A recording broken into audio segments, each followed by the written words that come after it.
Aha.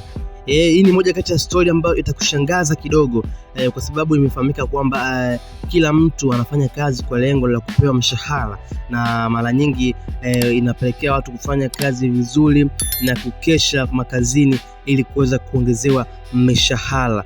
Lakini imekuwa tofauti kidogo kwa mshambuliaji huyu wa Manchester United, Marcus Rashford.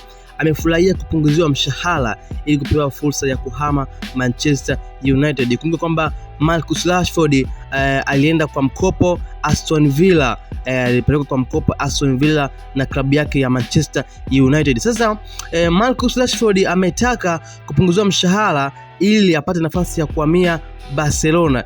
Ikumbuka kwamba Barcelona walimhitaji Marcus Rashford. So Marcus Rashford ameamua kufanya hivyo, au ameamua kufurahia hilo swala la kupunguziwa mshahara ili yeye aweze kuachana na klabu hiyo ya Manchester United. Bwana mshambuliaji huyo wa Manchester United na Mwingereza Marcus Rashford, ambaye kwa sasa yuko kwa mkopo Aston Villa, yuko tayari kupunguza mshahara wake ili kuhamia Barcelona msimu wa joto.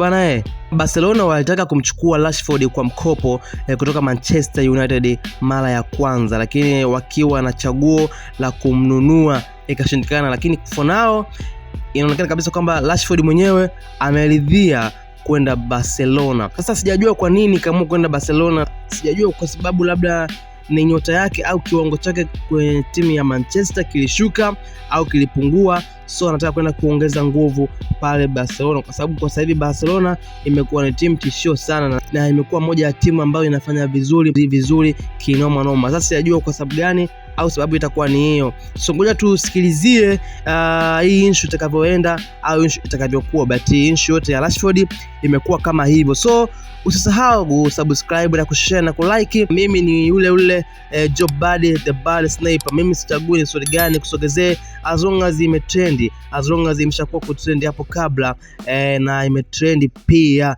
kwa sasa hivi, mimi nakusogezea haijalishi ni ya burudani, michezo, kiuchumi pamoja na kisiasa. Mimi nakusogezea upate kujua yanayoendelea kwenye dunia, na hii ni News Trending.